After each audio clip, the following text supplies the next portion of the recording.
Good evening. This is a special night for me. Exactly 3 years ago, on July 15th, 1976, I accepted the nomination of my party to run for President of the United States. I promised you a president who is not isolated from the people, who feels your pain and who shares your dreams, and who draws his strength and his wisdom from you.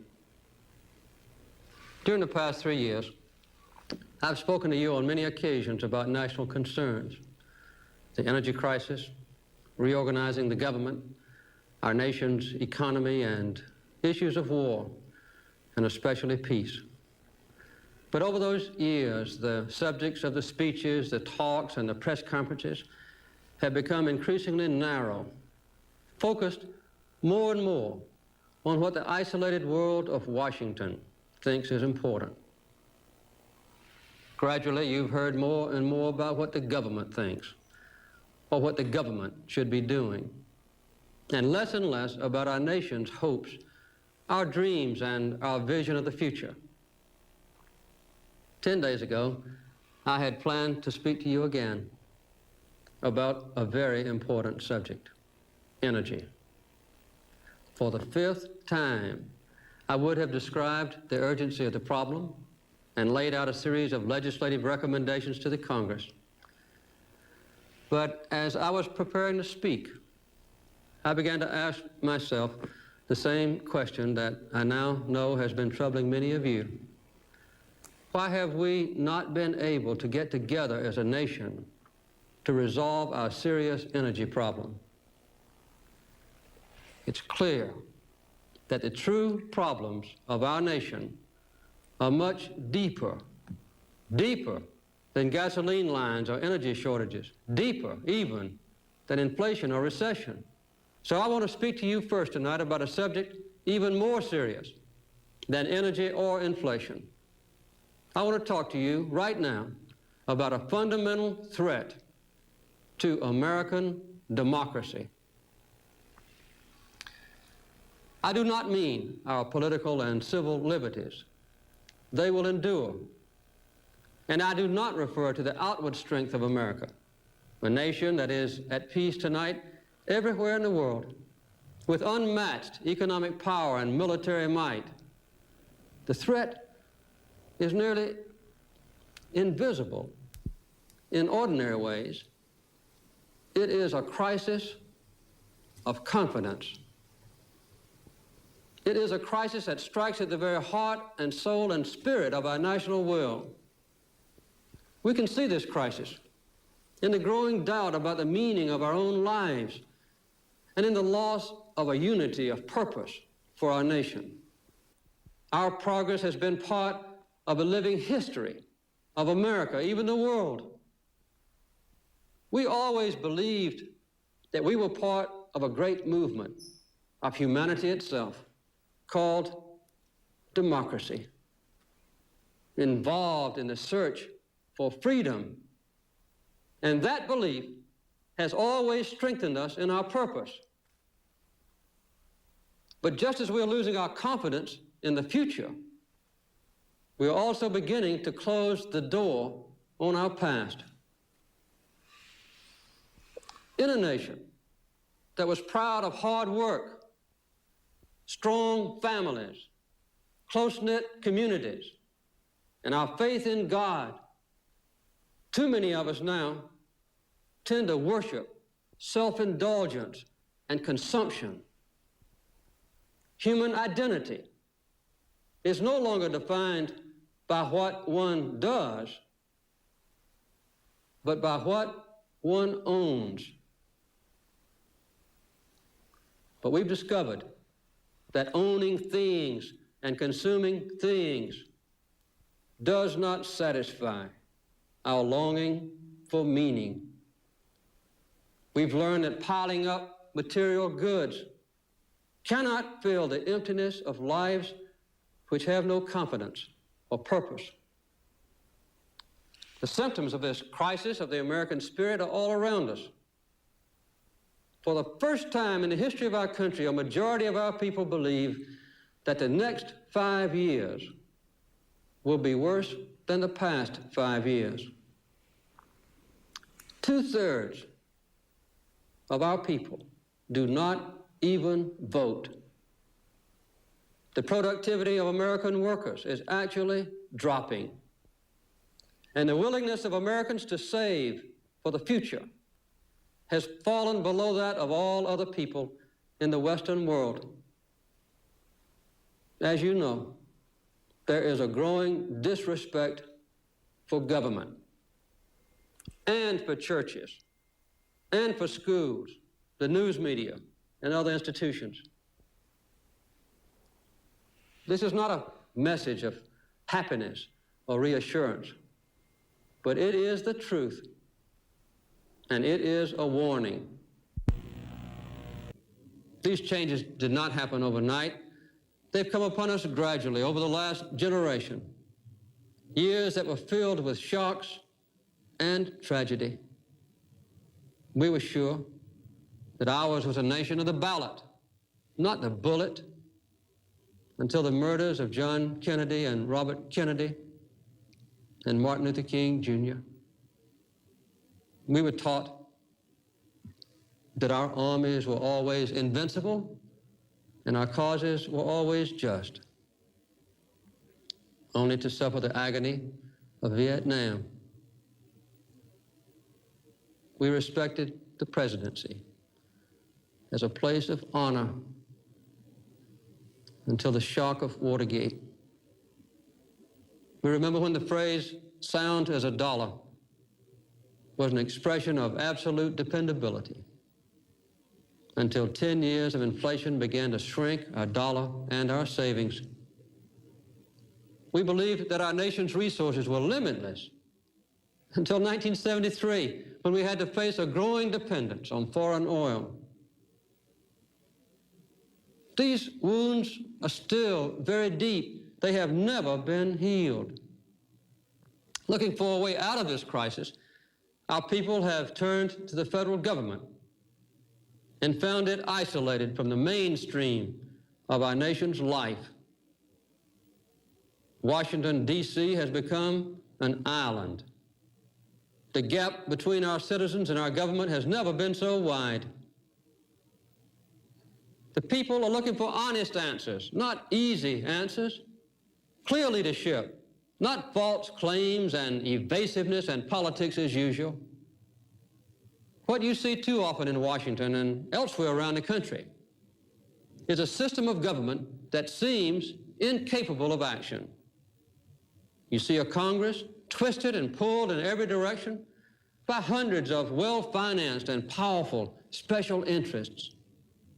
You see every extreme position defended to the last vote, almost to the last breath, by one unyielding group or another.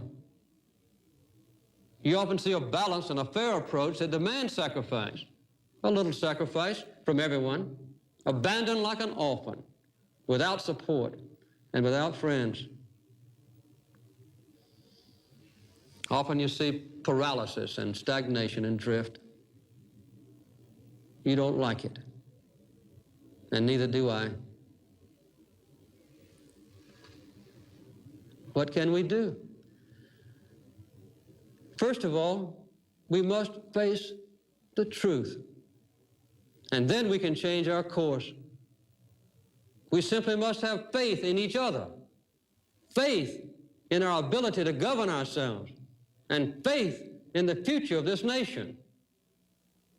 Restoring that faith and that confidence to America is now the most important task we face. It is a true challenge of this generation of Americans. Our fathers and mothers were strong men and women who shaped a new society during the Great Depression, who fought world wars, and who carved out a new charter of peace for the world.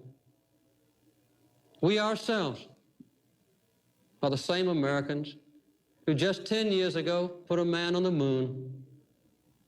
We are the generation that dedicated our society to the pursuit of human rights and equality. And we are the generation that will win the war on the energy problem, and in that process rebuild the unity and confidence of America. We are at a turning point in our history. There are two paths to choose. One is the path I've warned about tonight, the path that leads to fragmentation and self-interest. Down that road lies a mistaken idea of freedom, the right to grasp for ourselves some advantage over others. That path would be one of constant conflict between narrow interest, ending in chaos and immobility. It is a certain route to failure.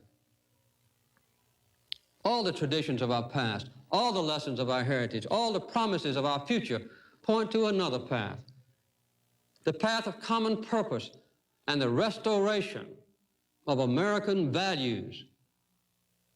That path leads to true freedom for our nation and ourselves. We can take the first steps down that path as we begin to solve our energy problem. Energy will be the immediate test of our ability to unite this nation, and it can also be the standard around which we rally.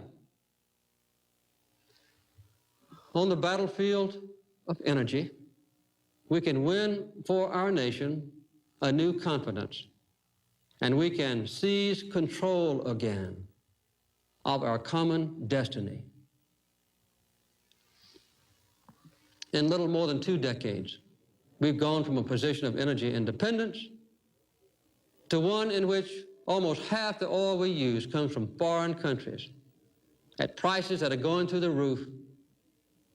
Our excessive dependence on OPEC has already taken a tremendous toll on our economy and our people.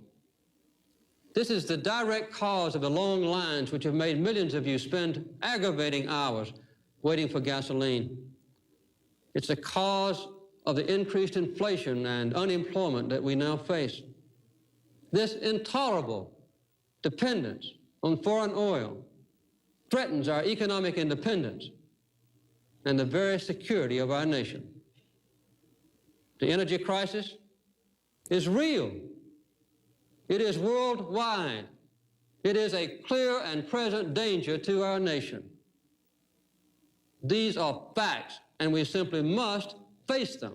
I will soon submit legislation to Congress calling for the creation of this nation's first solar bank, which will help us achieve the crucial goal of 20% of our energy coming from solar power by the year 2000. These efforts will cost money, a lot of money. And that is why Congress must enact the windfall profits tax without delay. It will be money well spent, unlike the billions of dollars that we ship to foreign countries to pay for foreign oil. These funds will be paid by Americans to Americans. These funds will go to fight, not to increase inflation and unemployment. I'm proposing a bold conservation program to involve every state, county, and city, and every average American in our energy battle. This effort will permit you to build conservation into your homes and your lives at a cost you can afford. I ask Congress to give me authority for mandatory conservation and for standby gasoline rationing. To further conserve energy, I'm proposing tonight an extra $10 billion over the next decade to strengthen our public transportation systems. And I'm asking you, for your good and for your nation's security, to take no unnecessary trips, to use carpools or public transportation whenever you can, to park your car 1 extra day per week, to obey the speed limit, and to set your thermostats to save fuel. Every act of energy conservation like this is more than just common sense. I tell you, it is an act of patriotism. Our nation must be fair to the poorest among us. So we will increase aid to needy Americans to cope with rising energy prices. We often think of conservation only in terms of sacrifice. In fact, it is a most painless and immediate way of rebuilding our nation's strength. Every gallon of oil each one of us saves is a new form of production. It gives us more freedom, more confidence, that much more control over our own lives. So the solution of our energy crisis can also help us to conquer the crisis of the spirit in our country. It can rekindle our sense of unity, our confidence in the future, and give our nation and all of us individually a new sense of purpose.